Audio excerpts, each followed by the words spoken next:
শহরের এই টিচারকে ইংলিশ পড়ানোর জন্য একটা অদ্ভুত গ্রামে পাঠানো হয়, যেখানে যাওয়ার পর সে খুব বিশ্রী রকমভাবে ফেঁসে যায়।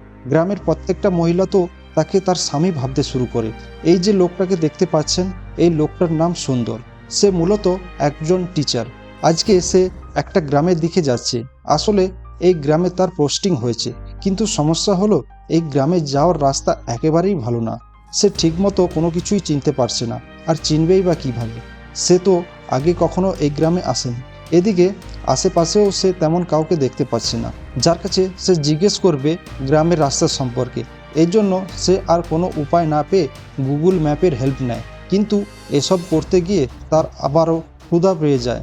তাই সে জঙ্গলের মধ্যে একটা জায়গায় বসে তার কাছে থাকা কিছু খাবার খেয়ে নেয়। এরপর খাওয়া দাওয়া শেষ করে সে একটু সামনে এগোলেই একটা গাছের সাথে সে একটা পোস্ট বক্স দেখতে পায়।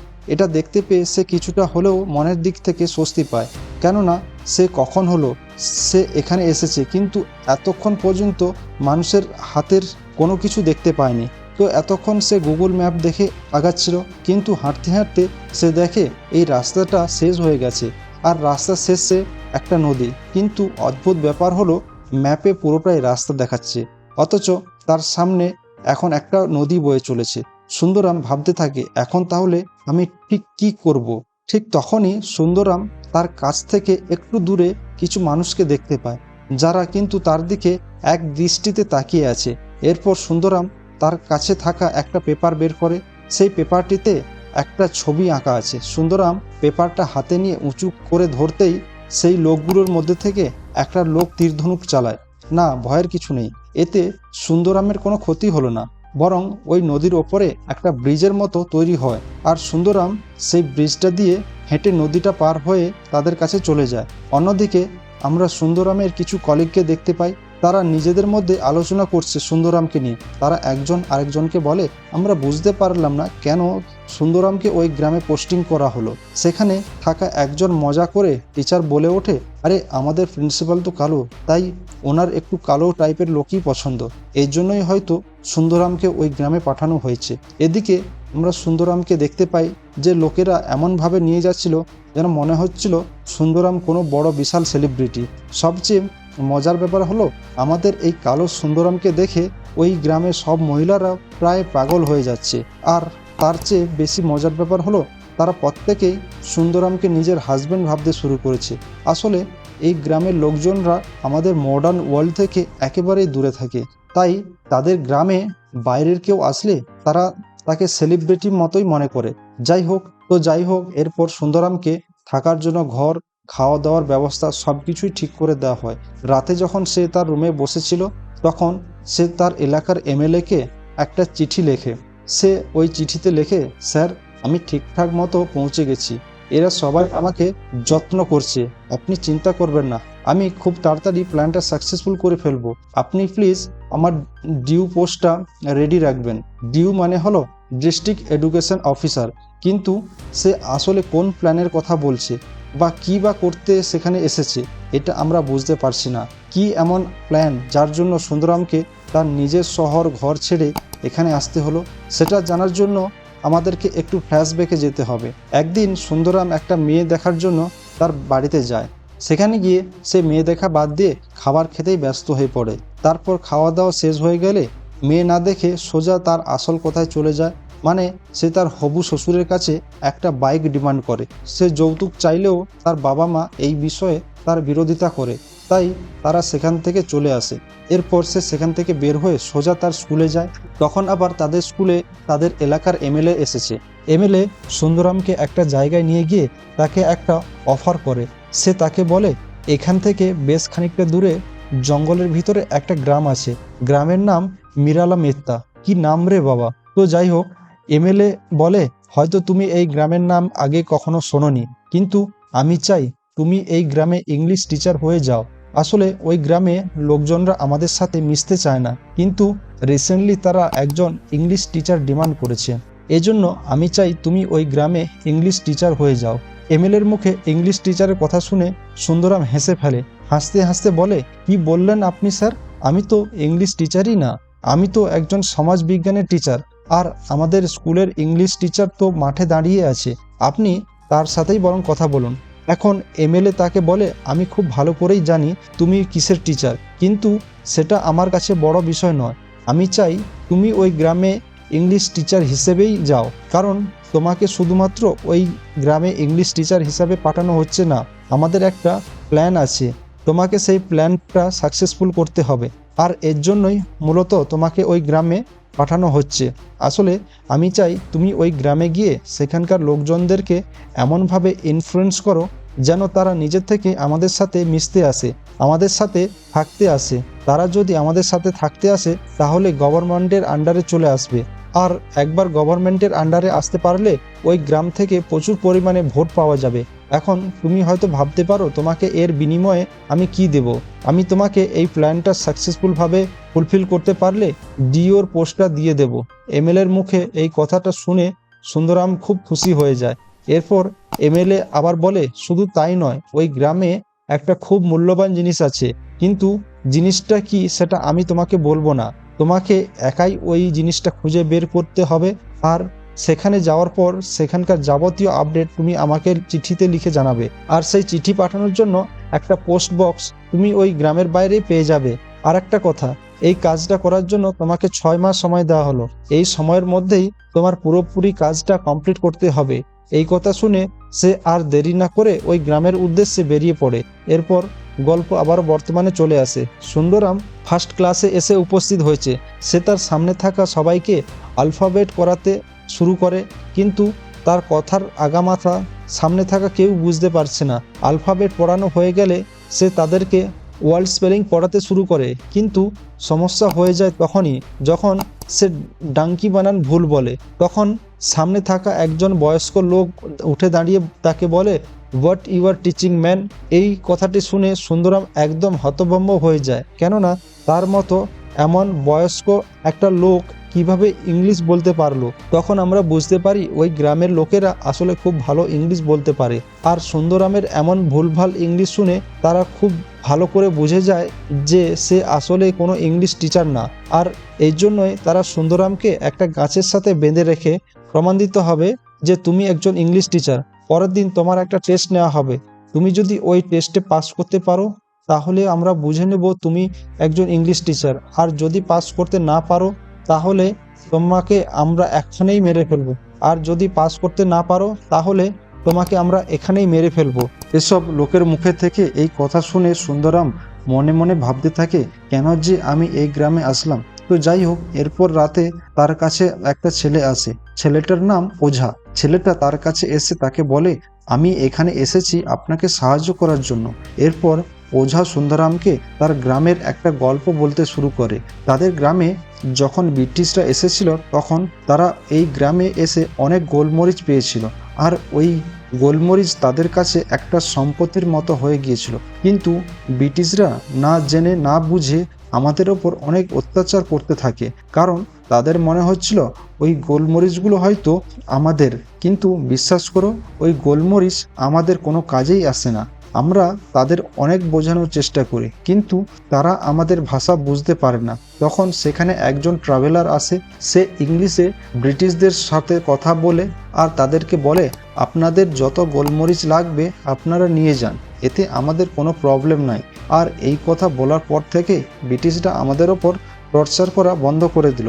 সেই দিন থেকে আমরা বুঝতে পেরেছি ইংরেজি কতটা ইম্পর্ট্যান্ট একটা ভাষা, আর তাই সেই সময় থেকে এখনো পর্যন্ত আমরা ইংলিশ শিখে আসছি। শুধু আমরা নয়, আমাদের এখানকার অনেক ছোট ছোট বাচ্চারাও ইংলিশ পারে, কিন্তু সমস্যা হলো আমরা ইংলিশ বলতে পারি ঠিকই, কিন্তু লিখতে পারি না।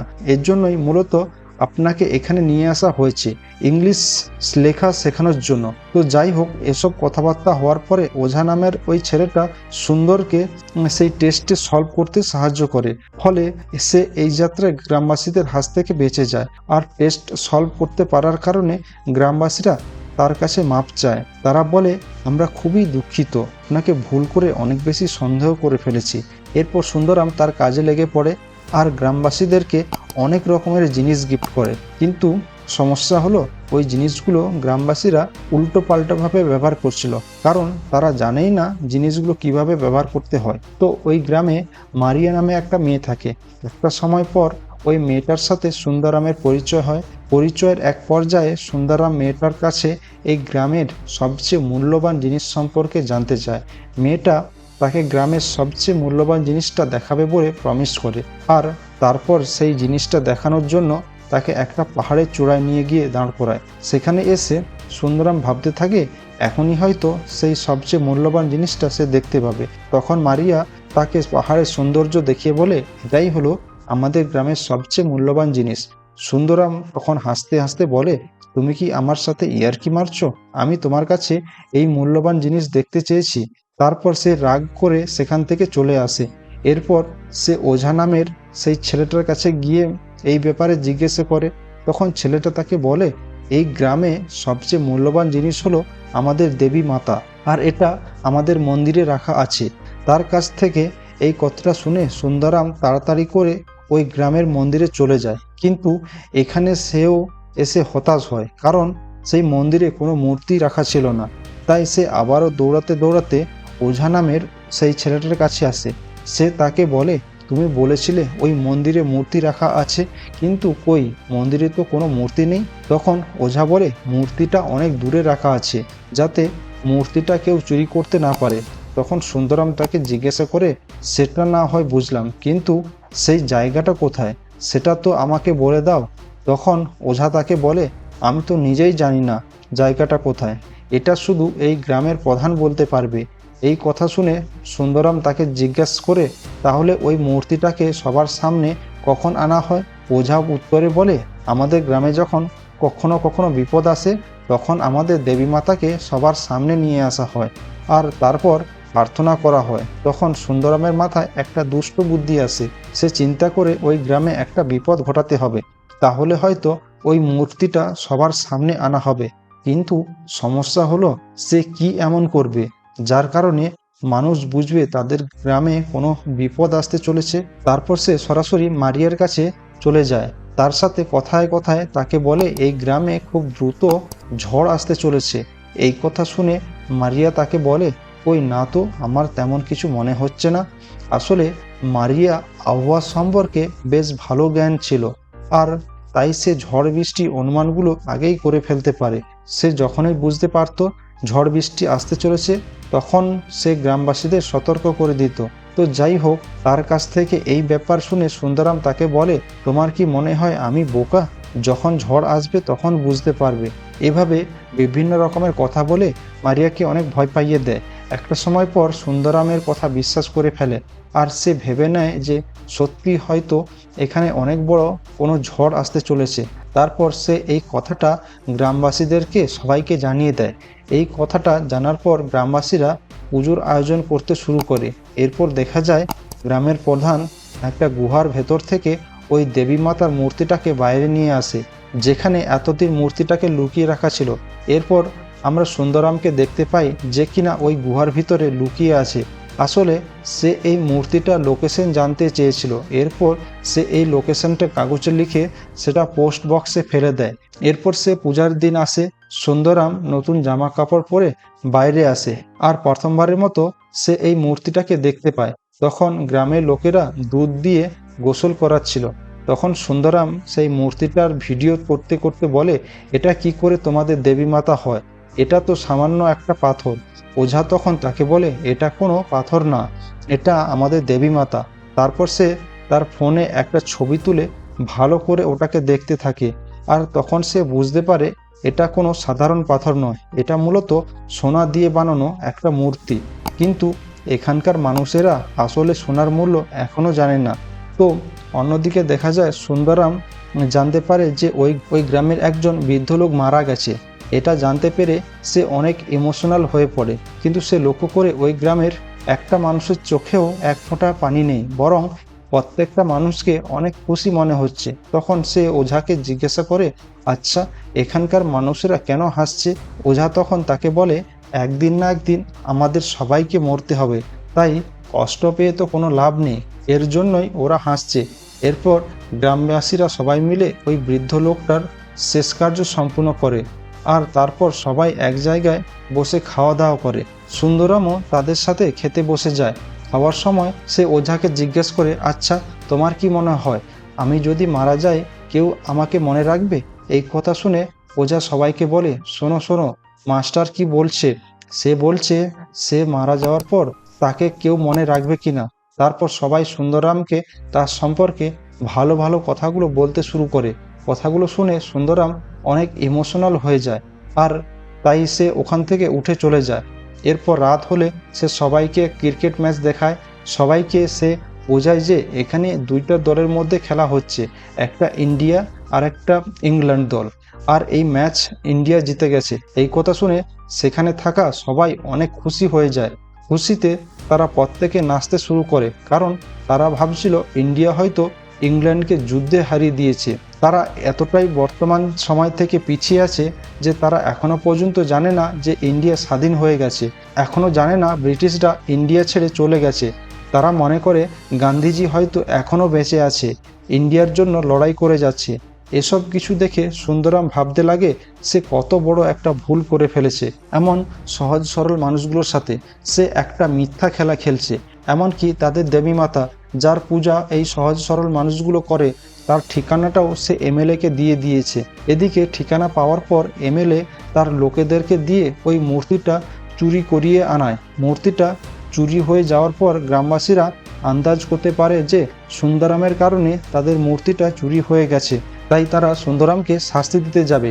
ঠিক তখনই সুন্দরামের মাথায় একটা আইডিয়া আসে। সে এমএলএকে আর একটা লেটার লেখে। সে লেখে ওই মূর্তিটা অনেক বেশি শক্তিশালী, আপনি যদি এই মূর্তিটার পুজো করেন তাহলে 6 মাস পর আপনি অবশ্যই ইলেকশনে জিতে যাবেন। কিন্তু এই কাজটা সম্ভব হবে যখন ওই মূর্তিটা এই গ্রামে থাকবে। এমএলএ বাধ্য হয়ে ওই রাতেই মূর্তিটাকে আবার ওই গ্রামের মধ্যে রেখে দেয়। ফলে সবাই আবারও সুন্দরামকে বিশ্বাস করতে শুরু করে। সুন্দরাম তখন সবাইকে বলে, আমার এখন এই গ্রাম থেকে যাওয়ার সময় শেষ হয়ে গিয়েছে। আমি যাওয়ার আগে ওঝাকে এই গ্রামের ইংলিশ টিচারের দায়িত্ব দিয়ে যেতে চাই।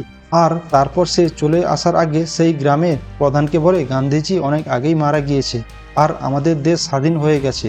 এই কথাটা শুনে গ্রামের প্রধান অনেক দুঃখ পায়, কারণ সে একবার গান্ধীজিকে দেখতে চেয়েছিল। তখন সুন্দরাম পকেট থেকে একটা টাকার নোট বের করে আর তারপর তাকে দেখিয়ে বলে, এটাই হলো গান্ধীজির ছবি। তখন গ্রামের লোকজন সেই টাকা থেকে গান্ধীজির ছবিটা ছিঁড়ে নিয়ে তাদের কাছে রেখে দেয়। এরপর সুন্দরাম গ্রামের সবাইয়ের কাছ থেকে বিদায় নিয়ে সেখান থেকে চলে যায়। আর এখানেই আমাদের সুন্দরামের অসাধারণ গল্পটা শেষ হয়ে যায়।